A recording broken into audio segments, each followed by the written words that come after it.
Dans cette conférence, François Peyotte interroge Bernard de Montréal sur sa capacité à démystifier l'occulte tout en étant qualifié lui-même d'occulte. Bernard de Montréal explique que l'occulte est une notion développée par l'homme pour pouvoir comprendre et bénéficier de certaines réalités qui nous échappent. Cependant, selon lui, l'occulte n'existe pas réellement et ce qui était considéré comme occulte par le passé fera partie intégrante de la conscience humaine dans le futur. Il affirme donc que démystifier l'occulte et être occulte lui-même sont parfaitement normaux. Bernard de Montréal soutient qu'un jour, l'homme aura une conscience profonde et suprasensible de l'universel et une connaissance scientifique dès sa naissance. À ce moment-là, le concept d'occulte n'aura plus de sens et les conflits et contradictions psychologiques liés à cela disparaîtront. Il se considère lui-même intégré à la fois dans l'invisible et dans la matérialité. François Peyotte suggère que cette perception d'occulte est due à la différence dans le psychisme de Bernard de Montréal. Ce dernier explique que depuis son expérience de fusion en 1969, sa conscience a été transformée et il a accédé à des niveaux de réalisation différents. Il considère cela comme une vision des choses normales et naturelles, faisant partie de la conscience d'une nouvelle humanité. Bernard de Montréal admet que sa capacité à interpréter et prévoir les choses peut être considérée comme une forme de voyance, mais il soutient que ce terme implique une vision défaillante de l'organisation naturelle de l'universel. Concernant l'interdiction ou le tabou entourant l'occulte, Bernard de Montréal explique que les religions ont joué un rôle dans cette perception, car elles ont cherché à empêcher l'exploration interne occulte des individus qui pouvaient franchir les limites psychologiques de l'époque. Selon lui, si les religions n'avaient pas imposé cet interdit, cela aurait provoqué un choc général dans lequel les individus occultes ou sensibles auraient pu facilement transcender les barrières mentales historiques de leur époque. Dans cet extrait, Bruno de Montalembert discute du pouvoir des églises et religions sur les masses humaines, ainsi que de l'occultisme. Il mentionne que l'Église conserve un certain pouvoir grâce à des pratiques ésotériques telles que l'exorcisme, mais que ces pratiques ne sont pas bien comprises aujourd'hui.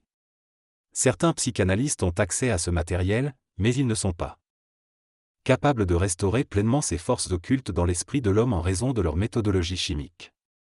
De Montalembert souligne que ces forces ne viennent pas nécessairement de l'extérieur, mais font partie de la dimension psychique de l'homme. Elles peuvent causer une désorganisation totale de l'esprit et sont liées aux mondes invisibles qui interagissent avec la nature matérielle de l'homme. Il ajoute que lorsque la psychologie comprendra cela, les psychologues deviendront plus occultes et pourront démystifier réellement la psychologie. En ce qui concerne la réceptivité de l'homme à ces émissions, de Montalembert explique que lorsque l'homme cherche à communiquer avec un être cher décédé, il entre en contact avec des intelligences sur d'autres plans qui peuvent être subtils et invisibles pour nous.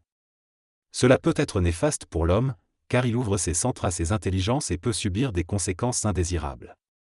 En résumé, de Montalembert souligne l'importance des forces occultes dans la vie humaine et comment elles interagissent avec notre réalité matérielle. Il explique également comment ces forces peuvent être explorées par la psychologie et les effets potentiels de l'interagir avec elles. Dans cet extrait, il est expliqué que l'homme peut devenir psychique et développer des capacités en communiquant avec d'autres plans ou intelligences.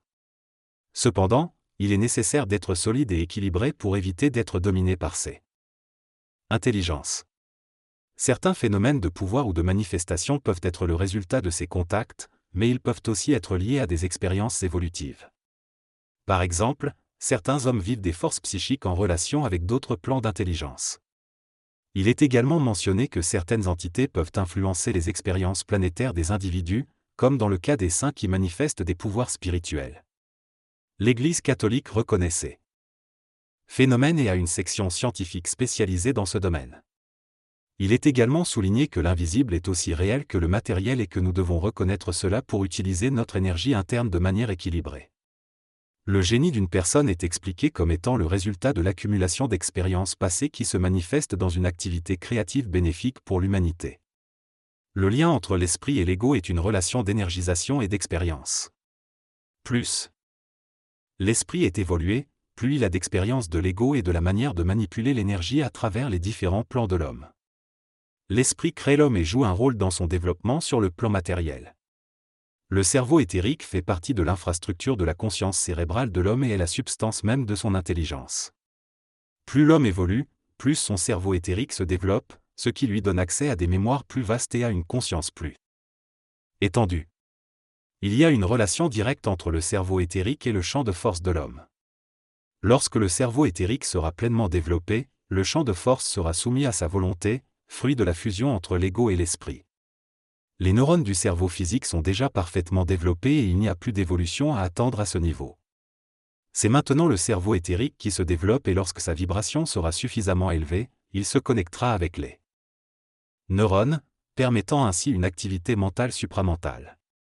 Concernant la théorie des 3 cerveaux, il est possible qu'un jour l'homme puisse se débarrasser de l'influence du cerveau reptilien responsable de nos instincts animaliers, mais cela nécessiterait un développement plus avancé du cerveau éthérique. Dans cette réponse, le BDM explique que l'homme se débarrassera peu à peu de son aspect animal à mesure qu'il évoluera vers des niveaux de conscience plus élevés, dissociés de la matérialité. Cependant, la mémoire ancienne de l'homme, de ses anciennes étapes de développement jusqu'à celles plus récentes, est nécessaire pour faire fonctionner sa machine et pour les réflexes instantanés. Ces mémoires anciennes sont ordonnées, mais les mémoires nouvelles de l'homme, depuis qu'il est devenu homme et a commencé son involution, ont créé un désordre en densifiant sa conscience et en le coupant de sa conscience réelle. Victor Hugo a dit que la mémoire était le génie des sots. Elle fait partie du passé de l'homme et n'est pas nécessaire dans la conscience créative. Dans le passé, l'homme utilisait une mémoire mécaniste et intellectuelle, mais l'intelligence véritable est une relation télépathique étroite entre l'esprit de l'homme et son ego, et n'est pas fondée sur la mécanicité de la mémoire. L'intelligence créative est inaccessible à l'homme en raison de son incapacité à utiliser correctement son intelligence. L'homme découvrira un jour que l'intelligence est un phénomène de relation entre l'esprit et l'ego, tandis que ce que nous considérons comme de l'intelligence dans le passé était basé sur la mécanicité de la mémoire et n'appartenait pas à l'ordre supérieur du mental.